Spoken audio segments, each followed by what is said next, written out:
This conference will now be recorded.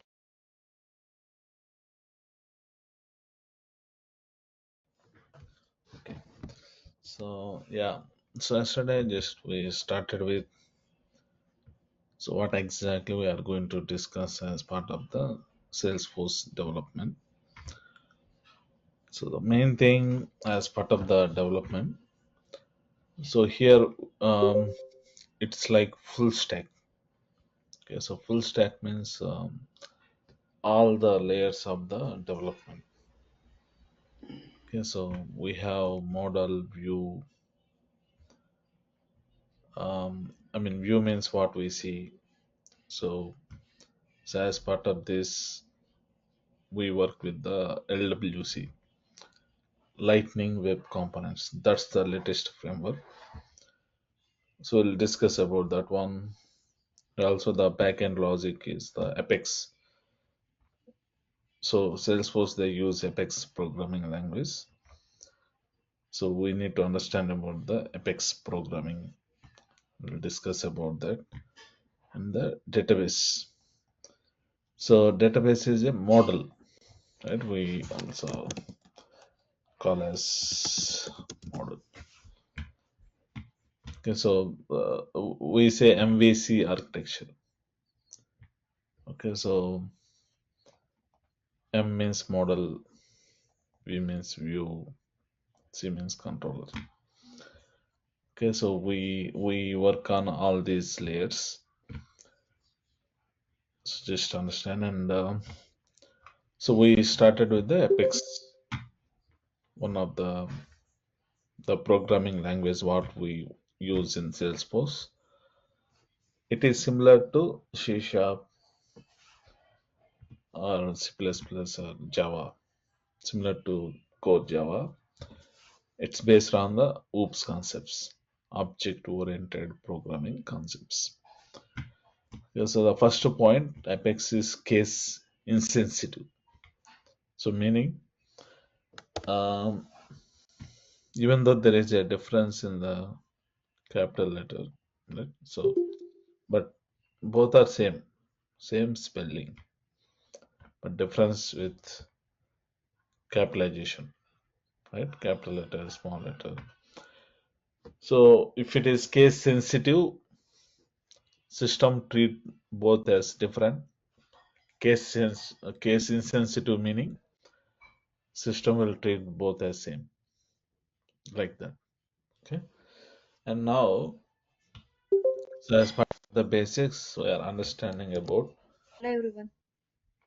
Yeah, hi. So as part of the basics, we are understanding about the different types of statements. Okay, so once we know all this, it's easy for us to write a program. So we have memory statements, one of the category. So what is the purpose of the memory statement? So the purpose of the memory statement is to allocate the memory for the data whatever we deal, right? So in general, the purpose of writing any program, so based on some input data, it will execute some, it will apply some logic and execute, and finally it should provide some output data, right? Which is useful for the user. Okay, so to hold that data, so system needs to allocate the memory. So instead of allocating the same memory for all type of data, so we can classify the data using data types. Okay, so as part of the Apex programming language, so all these are the data types available.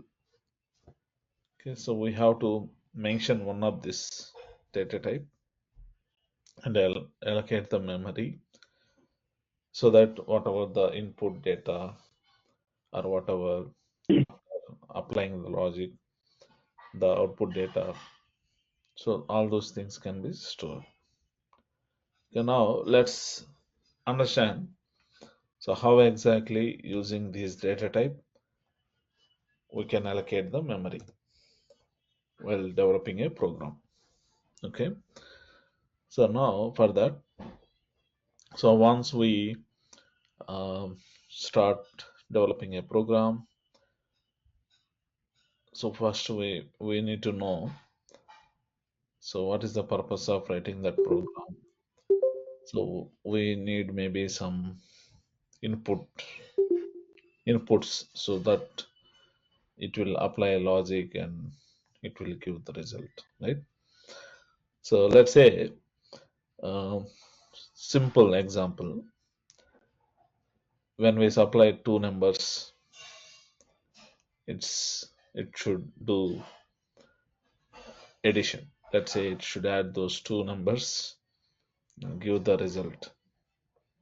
Okay, so now, so when, so to allocate the memory for the number, right? Whatever the number we input, the number one, number two, to allocate the memory. So how we can allocate using Apex programming language? So for that, so first we have to mention.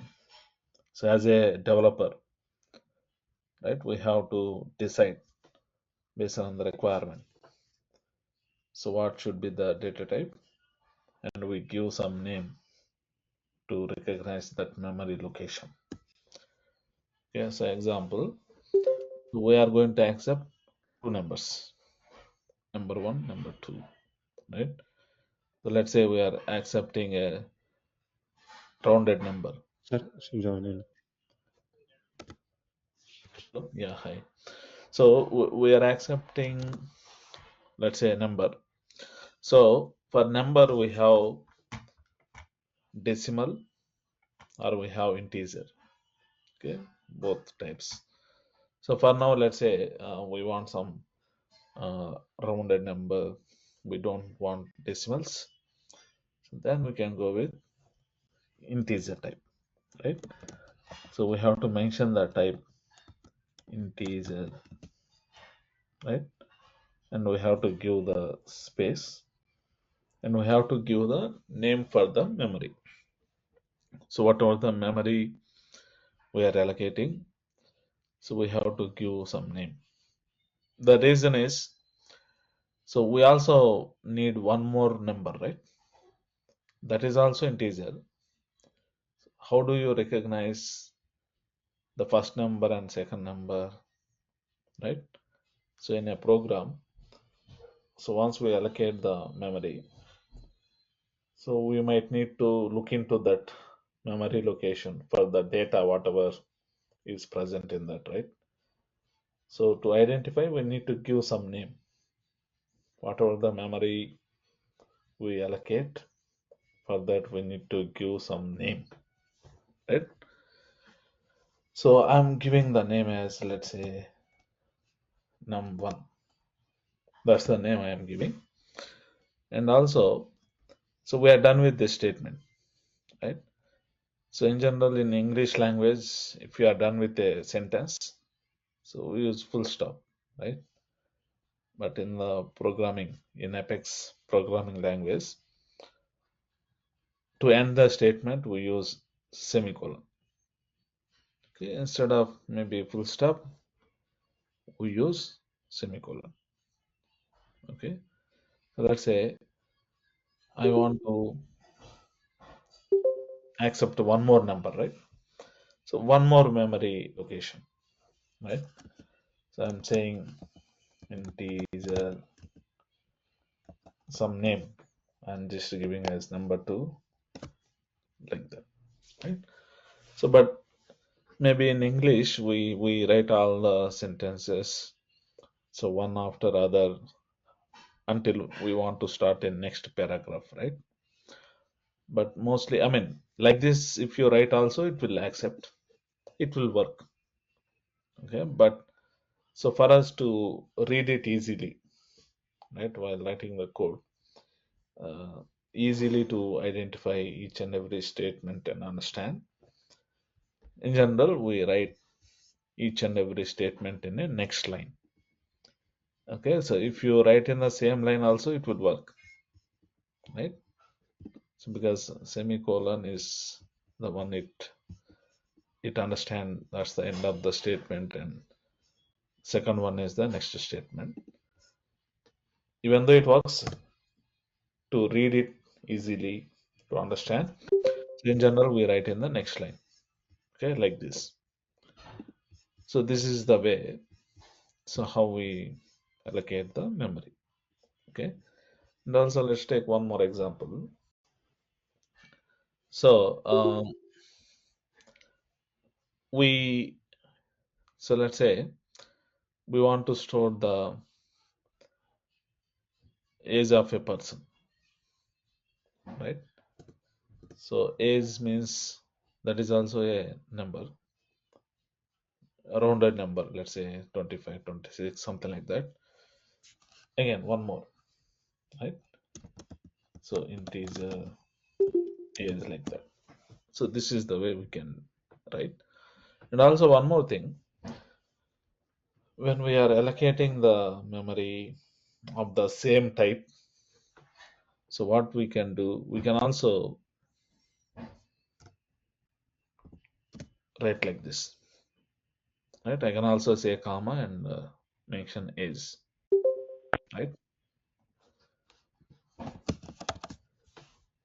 We can do that instead of every time saying integer number one, integer number two. Okay, so integer type, right? How many memory locations you want, each and everything separated with comma, and you can define like this. Okay, just understand. And also when we allocate the memory using a data type, in that memory by default nothing will be there, right? So in general in programming, if you allocate the memory and if nothing is there, so in general it holds null, right? Null means nothing is there, that's the meaning. Okay, so in case if you want to assign some default value, okay, so example for number one I'm assigning 0, right? For number 2 also I'm assigning 0. So if you want, you can assign some default value. If you don't want, you can no need to assign anything. Okay, if you don't assign any default value, so by default it holds null, right? So null means nothing is there. That's the meaning. So now one more next point. Let's say we want to store the first name of a person, and also we want to store the last name of a person, right? So for the name, which data type is suitable, right? So maybe so with some practice you'll be knowing easily. Okay. In general, anything related to text, starting with small, maybe one or two letters to a big sentence. Okay. So we need to go with string. String is the data type, right? So string, so first name and last name, right? So let's say if I say A, B, something like this. So do you have any idea what we are going to store in A? What we are going to store in B? We don't know. Okay, in general, maybe so when we study in BTech or MTech or whatever, so we see something like A, B, C, X, Y, Z like that, right? But in the projects while working, so we should not use like this. Okay, so always it's better to give the meaningful name so that if someone read it, they should guess what exactly we are going to store.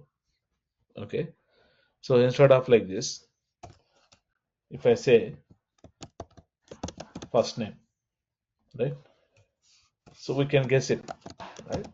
So some first name of a person we are going to store, last name of a person we are going to store, like that. Okay, so always it's better to give the meaningful names for the memory whatever we allocate. Okay, so just understand. Okay, and also one more, let's say we want to store something like true or false.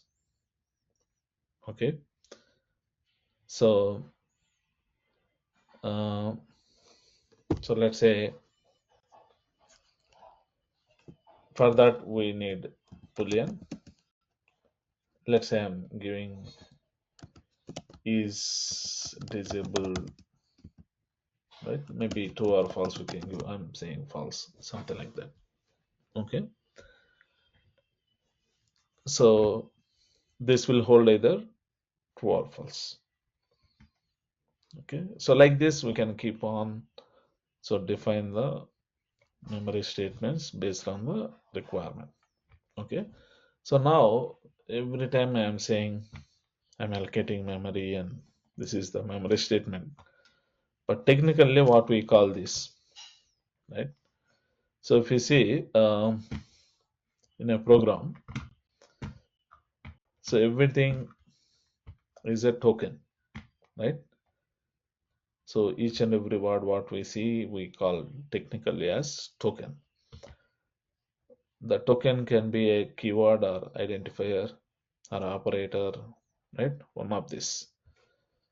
So now here all these are tokens, but which one we call as identifier, which one we call as keyword, which one we call as operator, right? Let's just understand. Okay, so first thing, keywords, right? So which tokens we call as keywords? So in general in the programming, whatever the tokens provided by system, right? So in our case Apex programming language is provided by Salesforce. So by default what they provided and which we cannot change the meaning, those we call as keywords. Okay, example, so if you see integer, right?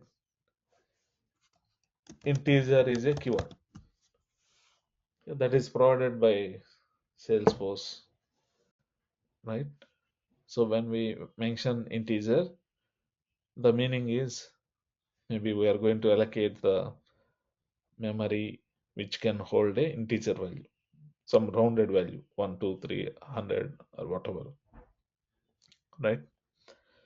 So that is a keyword. So string, maybe all the data types are keywords. String, boolean. So because all those are provided by the system, the programming language. So which we can refer and use it, but we cannot change the meaning, right? So I cannot say if I define integer, it's not possible to store text value into that. Integer means always it will accept integer value. So like that. Okay, those are the keywords. Okay, maybe I also told, right? So if you allocate the memory, if you don't assign any value, most of the times by default it holds null, right? Null is a keyword. So null means, meaning of null is nothing is there, right? Empty memory location. So that's the null. Okay, so those kind of things fall under keywords category. Okay, so which one we call as identifier, right? So identifiers, the name of the, I mean, as a developer we decide what to give, right? So as a developer to identify, we give some names. Those are nothing but identifiers. Okay, so if you see num1, right, as a developer I gave like that, right? Some other developers they give something like this, number one, right? Something like that. So it's in the developer hands. Okay, so for our identification, so we are giving some names. So those things we call as identifiers. Okay, So num1, num2, or whatever the names we are giving for that memory. So all those are the identifiers. Okay. The next one, operator. So which things we call as operators. Okay. So operator mostly for calculations and for a few things we use. So in this example, equals operator for equals. Okay, here what we are doing, the meaning of this one is whatever right hand side, whatever value is there will be assigned to left hand side, right? So this is the assignment operator. If we use plus, okay, we call that one as, right? So arithmetic operators, minus, star, whatever we use for some of the calculations and few things. So those are fall under operators. Okay, in the above example, equals is one of the operator. Okay, and literals and strings. Okay, so string is the example. Let's say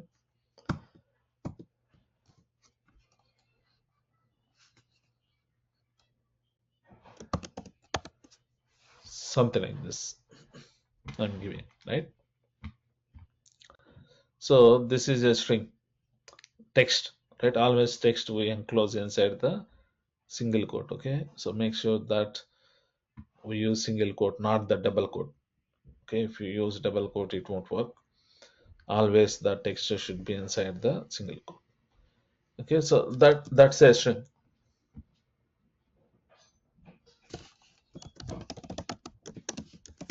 This is one example of a string, right? So literals means some numbers. So maybe 0 or whatever some values we are giving, those are the literals. Okay, all these are the different flavors of the tokens, right? Technically, we can call everything as a token, but these are the different flavors.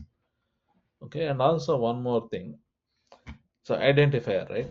So whatever the name we are giving for the memory, whatever we are defining, so we are calling that one as identifier. But on day to day, we really don't say identifier. Okay, that's not the frequent term what we use. Okay, so whatever the name we give for the memory, that one. So instead of identifier, so we also call as data member. Okay, again, this is also some technical books. When you read there, we see that one. But on day to day, what exactly we call that? We call that as a variable. Okay, on day to day, right? When you allocate a memory, right? When we define a data type and give some unique name for that memory, whatever it allocates. So on day to day, people call that as variable. Okay, that's the frequent term we use. Okay, so going forward, I'll say variable. Okay, variable is nothing but the identifier or data member. Different names are there. Okay, in general. So as a developer, we decide the name of the variable. Okay, so variable is nothing but some name. So what we are giving for the memory, whatever we are defining. Okay, so just understand. So now we know what is a variable. So we know how to define a variable using data type, and we understood how we write a one of the statement. Okay, so now I think if we execute and see really how it is working, then we get more confidence, right? So from day one, so when you practice, it's always better execute and see what it is giving. That way we have more confidence. So for that, so what I recommend, so already, if you attended admin, you know, right? We can register for the free developer edition account. So some of you, if you don't know, so all you need to do, go to this website. So click on browse trails. Okay, so if you see Salesforce developer edition, you need to click on that one, fill this form, right? And give some name like your name at the rate something.com. Okay, so in company place you can give whatever you want, home or whatever name you want. Okay, so like that. So and you can sign up, so that maybe sometimes it take 5 minutes, 10 minutes. So once you get the email, you can set the password and log in. Okay, maybe on day to day to log in. So you need to go to this login.salesforce.com. So enter your username and password and login. Okay, once we log in as a developer, so we need to know how to use developer console. Okay, for that all we need to do, click on this gear icon. So if you see, you can click on developer console and it is opening. It's opening in a new window. In case if you don't want to open in a new window, click on this. So before clicking on this, hold maybe in Mac it is command. So I think in Windows control. Okay. So hold that and click. So that time, instead of opening in a new window, it opens here. In case like that, if it is not working, I mean, you can directly work in new window, or otherwise you copy this URL, paste here if you want to work. Okay, so now, so this is the developer console, right? So here, anyway, so far whatever we are writing, still we don't have the full program. So we are just understanding small statements. So some random code, right? Some code which is not fully complete, but we want to execute and understand. So how exactly that part of logic is working. So we can make use of the anonymous block. Okay, once you open the developer console, click on debug and click on open execute anonymous window.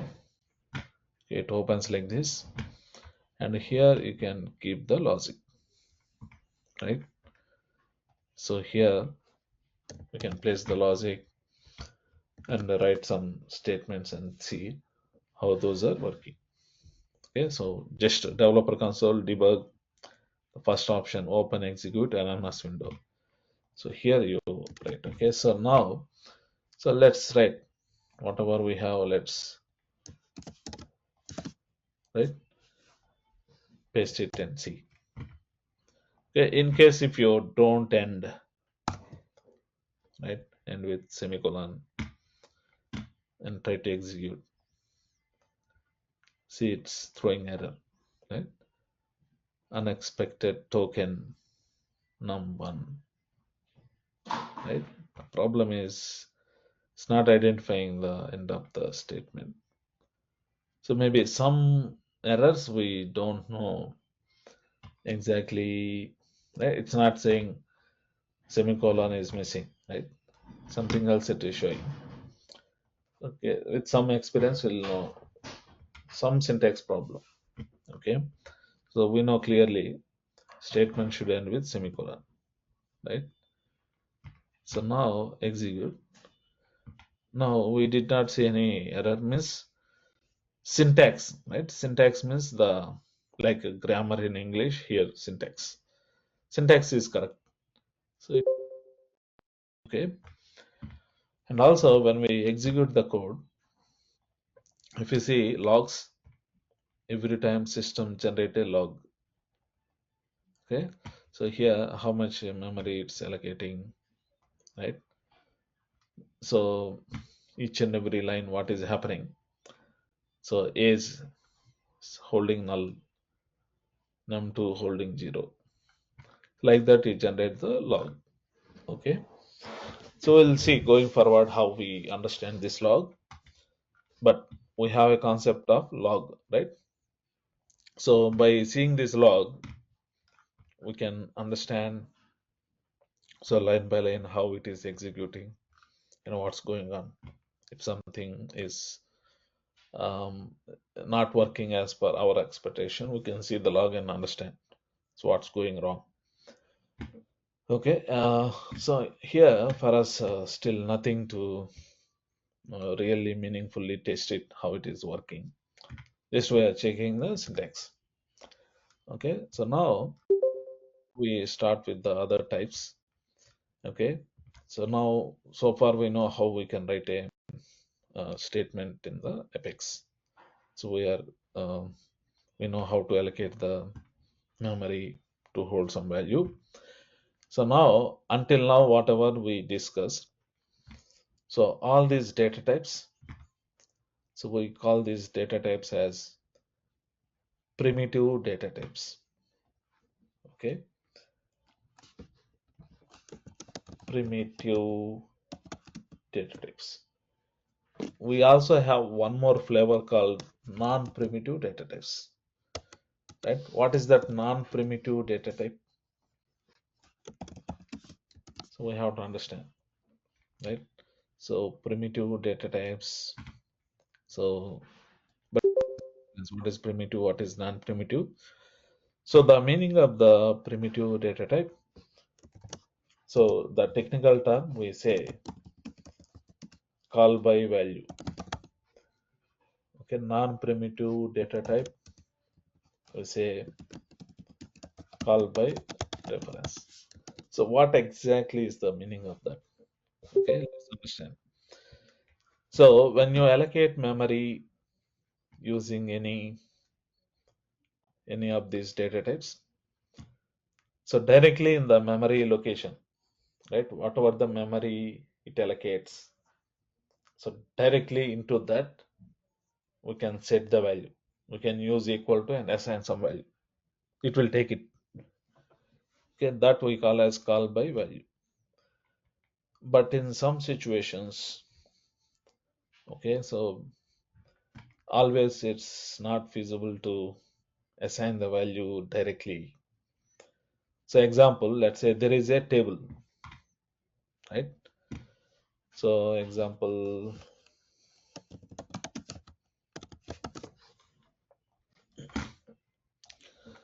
so let's say we have a table, right? So let's say we are holding some person names. So we have first name, so we have last name, we have email, we have phone, something like that. So now in this table, right? So how to meaningfully populate this? In a table, each and every row, right? This entire row is needed. Simply if you give some random name, something, it won't complete, right? So one row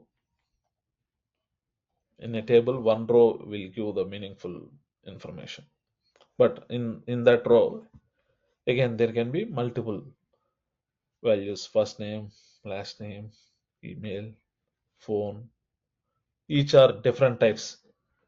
Maybe first name, text, email also text, maybe phone, or maybe some age, maybe it's a number, right? But for a row, so row is which data type? So we cannot say, right? So it's that table type. In the table, example, this table is person. Okay, so one row is like one person type. In that, again, each and every cell is, this is text, this is text, text, text. Maybe this is phone type and age is a number, right? So in these situations, right? So to represent one row in a table. So it's not like directly we can set some number or some text or some boolean, right? Each row will have some different types. So in those situations, right? So tables in Salesforce we call as objects, right? Either standard object or custom object, right? We have many standard objects: campaign, lead, account, contact, opportunity, case, like that, right? So let's say I'm saying contact, one of the standard object. So let's say I'm giving some name. This is one variable of type contact. So when we say contact, right? Contact will have first name, last name, email, phone, age, all those. So when we say contact, it's like one row in that contact table. Okay. So directly, if I say some value, contact name, right? It cannot take, because so this is maybe which one Raj is for which column? Is it for first name or last name or email? So directly it's not possible to assign. Okay, so in those situations, so what we deal, we allocate the memory. For sure we have to allocate the memory for one row and assign that location of that row, right? First we create an empty row without any value, but how to recognize that row in a table, right? A table can have hundreds of rows. Which row exactly? How to identify that location of that row, that empty row, whatever it is generated?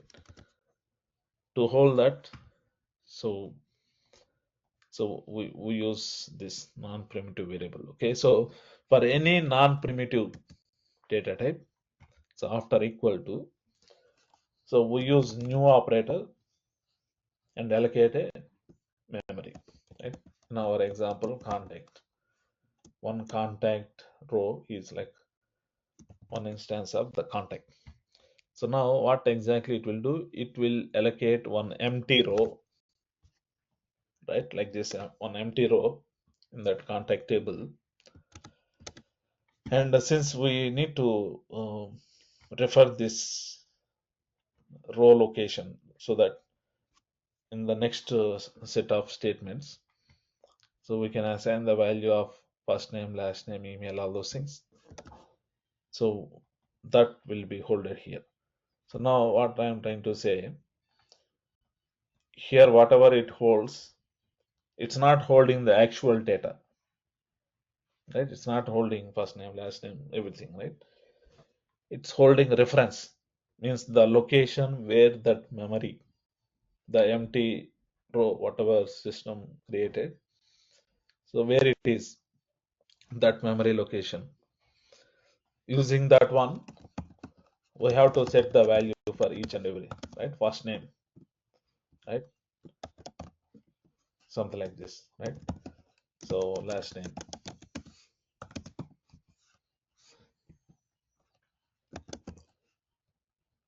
something like this, right? And like that.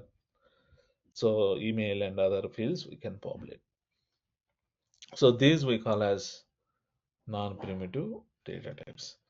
So what are the list of non-primitive data types?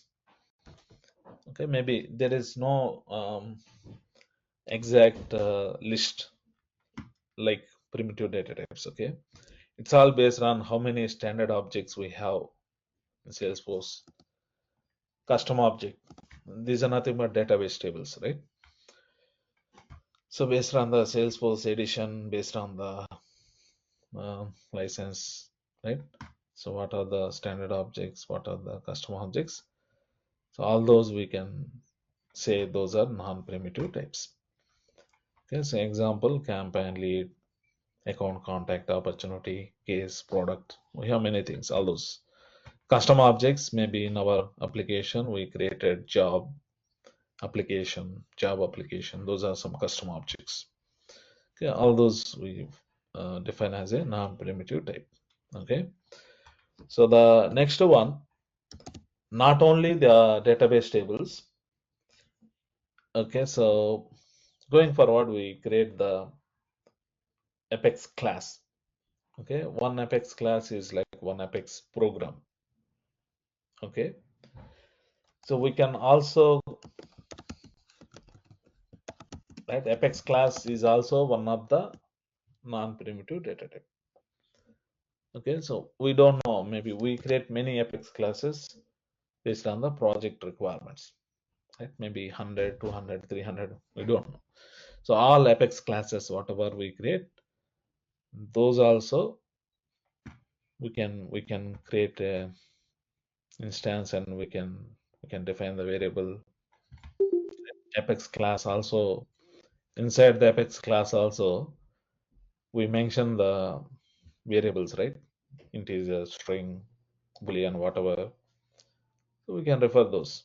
Okay, so still we have some time to understand those, but high level. So I mean, at this point of time, if you don't understand fully, it is okay. Just get high level understanding. Okay, we have something like non-primitive data type.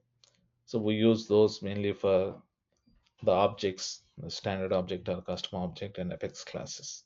Yes, so slowly going forward, you will understand how we deal with those. Okay, for now, I'm not writing. Srinu, you mentioned object generic and primitive data types, right? So what is that object and what is this? Primitive Yeah, data types you mentioned object, right? yeah. So there is a huge difference. Okay, so just that, uh, do you did you attend admin? Yes, yes. Yeah. So in admin, right? So I mean, object, we call the database table in Salesforce. We call the database table as a, okay. So object means we again say either standard object or custom object. Standard object is what Salesforce provide. Custom object is what we create as per the requirements. So that's nothing but a database table. So example like this. Object in the primitive types. So this is not like a table and which can accept a row, right? This is like one particular value. So when we I mean, this is not um, database table. Okay, so object generic meaning technically it will hold any type.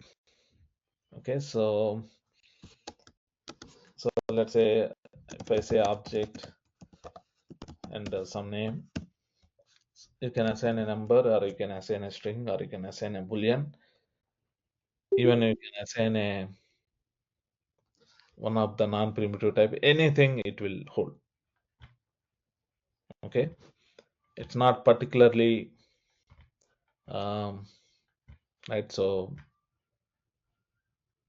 either integer or string or boolean or maybe a table row or anything it can accept. That's the object. Okay, Okay, that object generic is not a Salesforce object, you're saying. object is only in a programming aspect. Programming aspect object. Okay. Only programming in Apex object. Okay, Okay. Okay. the here in non-primitive whatever I'm mentioning is the database table, actual database table. Okay, and also here, so we have particular types like account, contact, and if it is a custom object, we have like this, right? Here also we have a generic type called S object. Okay, so the difference between object and S object is it will accept any type of table row information, right? It should be a database table. It can be a standard object like a contact or account, or it can be a custom object job or job application or whatever. Okay, so it will expect some database row to hold.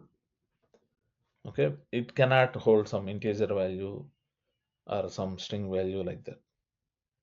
But object can hold a integer value, string value, or any type. That is more generic, but this one is only generic to either standard object or custom object.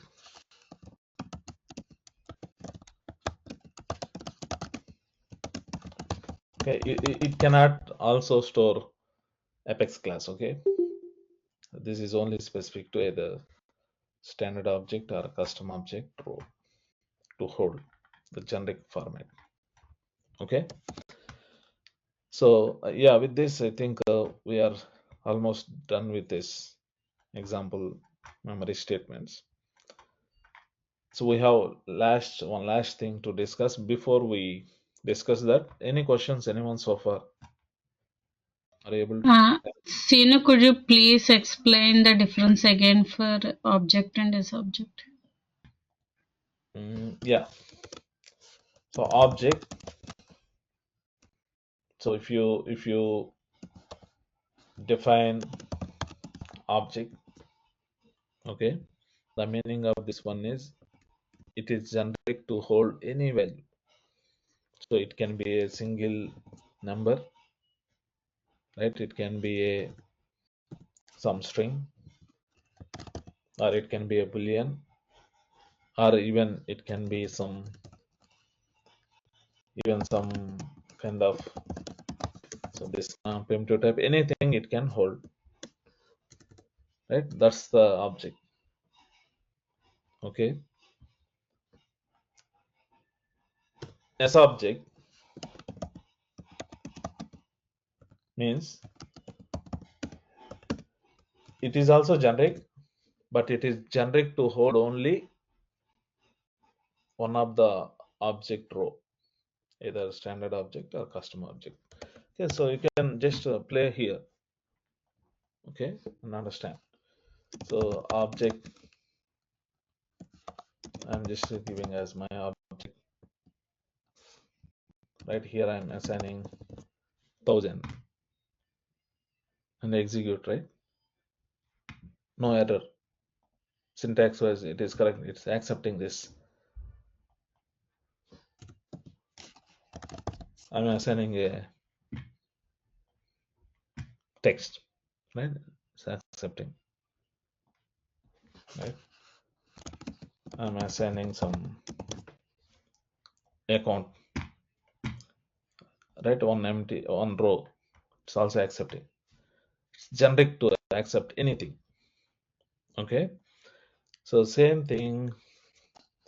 So when you take a subject, right? So this is only generic to hold some standard object or custom object row, right? For this, if I say 100 and execute, illegal assignment from integer to a subject, it won't take, but it take only, I mean it can take one of the row. So like either account or contact or custom object, right? Whatever we have, those things it can accept. Okay, Okay, sir, got it. a subject is generic to either standard object or custom object, but object is generic to anything, Okay. Yeah. almost any So value. a subject is specific to only Salesforce, right? I mean, a subject is specific to standard object or custom object.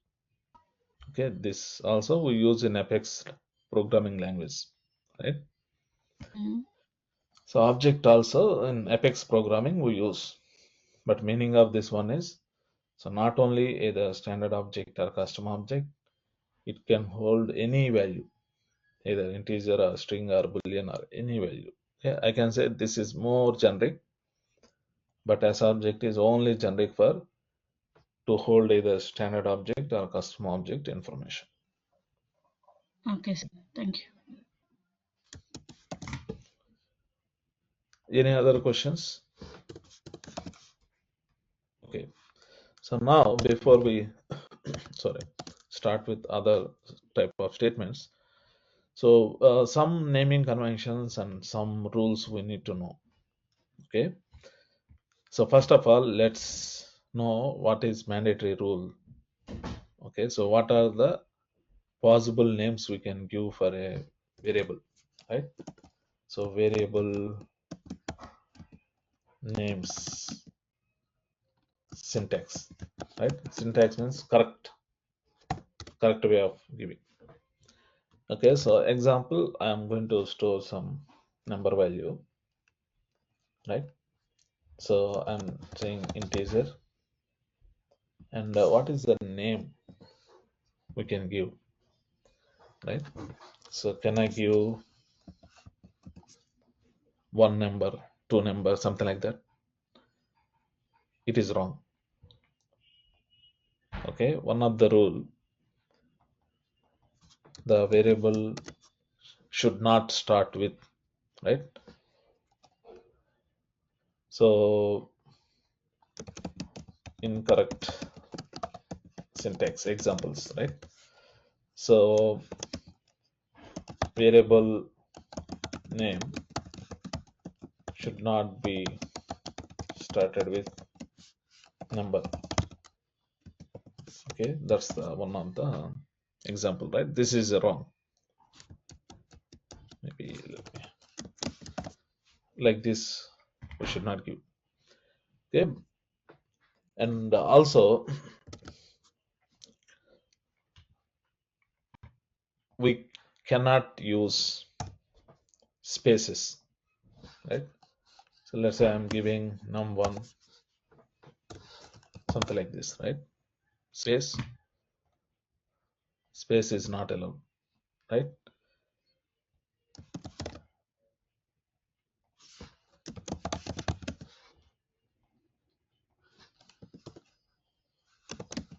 Space is not allowed.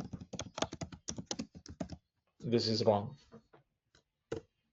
Okay, and some special characters, right? So example, I'm going to use hyphen. Wrong. Special characters.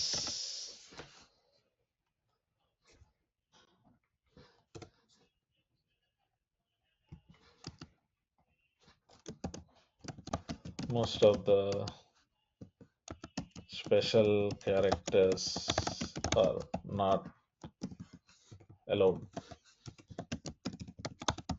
except underscore. Okay, hyphen is not allowed, but underscore is allowed. Okay, so here we are using hyphen, which is not allowed. Okay, and also one of the other thing, variable name should not be the keyword name. Okay, example null, right? Null is a keyword, right? It's throwing error. Null, string, boolean, whatever, right? So variable name should not be keyword. Okay, this is wrong. Okay, correct syntax. What is correct syntax? Okay, the number, right? I'm saying it should not start with the number, but it can have a number somewhere in middle, or first character should be a text, but in rest of the other places, wherever you want, we can keep a number. This should be correct, right? So maybe, right? I'm just listing directly. So for next example, always space not allowed, right? So even anywhere it's not allowed. Special character, underscore, again it should not start with underscore. Okay, somewhere it can have underscore, that is allowed, right? This is correct. So we have to follow those. So otherwise our code won't save, okay, if there is any syntax problem. Okay, and null is not working, right? But if you mix it with some number or some special character, that is accepted, right? So this is valid. So just understand these things for sure we have to follow, otherwise our code will give error. We say compilation error, meaning going forward now this anonymous code we are not saving code, but going forward when we write a program, in order to save the program, the syntax should be correct. If there is some syntax problem, it won't allow to save the code. Okay, so we have to follow these rules in order to save the code. Okay, but other things, okay, so we call that as indentation. Even though you don't follow, code will execute, right? Better to follow. But if you don't follow, also code will execute and you see the results and everything works. Okay, so for user, application will work, everything is good. But someone who want to modify that application further, they see the pain, they see bad things if you don't follow the indentation. Okay, so maybe application is everything is correct, but in the background how the code is managed and maintained might be very bad. Okay, so if you want to be a experienced developer, right? So all experienced developers, they follow some standards. So while working in the project, always it's better to follow those standards. Okay, even while practicing, while doing some trailhead trainings, and whenever you read any article, you see everyone they follow some set of programming rules. Indentation is good to follow, right? So what is that? Okay, so in general, if you see, whenever I'm defining any data type, right? So let's say I want to store some amount value, right? Decimal amount, right? So it's better to start with capital letter and the remaining small letters whenever we define the data type. So start with capital letter and remaining everything in small letters, right? If you write like this also, it will work, but it's not consistent, right? Everywhere, everyone they follow like this. If you also follow, it will be useful. Okay, that is one thing. And also when we give the variable name, so always give the meaningful name. Don't say A, B, X, Y, Z like that, right? So always give some name, right? So example, so I want to store some, so let's say bill amount, okay? Or I also want to hold tax amount. Altogether, what is the amount? So like that we define, right? So when we define the variable, give some meaningful name. And one more thing, so we follow camel case. Okay, camel case means first letter we start with small, and after that each and every word, right? So technically bill amount is in English, those are two different words, right? Bill space amount, right? But here space is not allowed. We combine both, right? While combining both, if you don't follow this, it's very difficult to read, right? But if you follow like this, okay, after bill immediately we are seeing capital letter, we know that that's a different word. It's easy to read. Okay, everyone they follow like this. The variable names, everyone, they follow camel case, starting with small letter. The first word should be everything in small letters. After that, each and every word will be capital letter. Okay, so let's say my first variable, it's having 3 different words, right? So each and every word I'm keeping as capital letter. So that's the standard we follow. Okay, going forward, we also need to write some different other statements. So that time I just give something, follow some standards. You also try to follow this, right? So even when you read some blog or some trailhead, so everywhere, whatever format they are following, it's always better to follow that. Okay. So again, we have it's too early. So when those things comes, so just try to maintain that. Okay. So with this, I think we're done with that. The next one we need to understand about this arithmetic and logical statements. Okay, these are mainly, so we use for the calculations, right? How we add, subtract, multiply, divide, assign, compare. So we have many things. All those things we discuss here. Okay, so we start with that. So for any questions,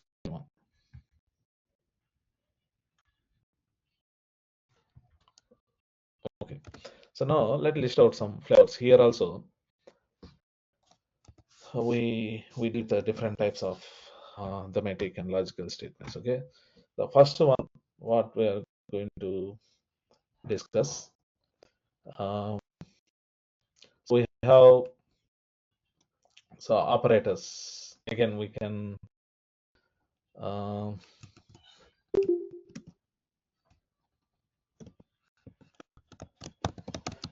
okay, so operators. So we can classify this again. You see something people say unary operators, binary operators, ternary operators. Okay, so some classifications. Okay, so we'll discuss about those. But technically, so each and everything, again, we have separate, I mean, each and every special operator we have. Maybe we have assignment operator. Okay, so we have arithmetic operators, right? Maybe let me, this is more suitable under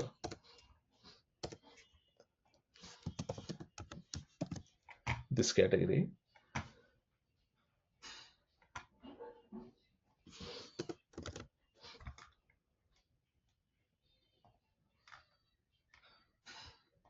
Sorry, yeah. So now, and after that, we discuss about relational operators.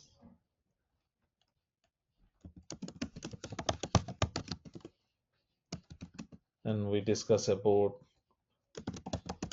logical operators.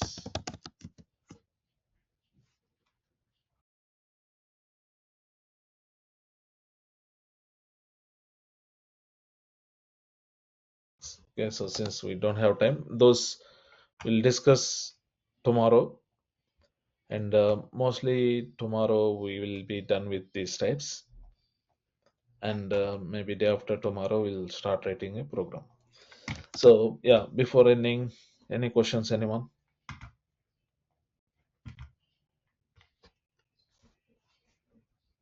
Yeah, soon after this session, I will call you in WhatsApp. Okay, and recordings, I think I still did not add, but I'm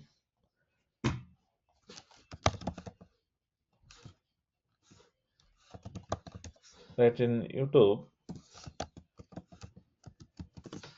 if you go here, I'm adding, maybe I did not share with you. So in case if you did not see anything,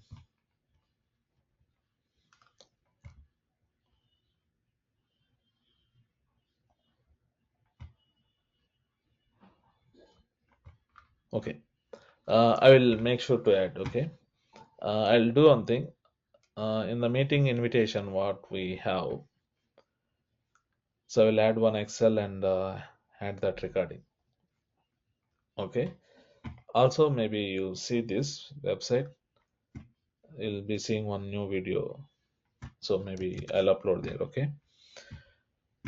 So in case if you don't get it, just you can also ping me.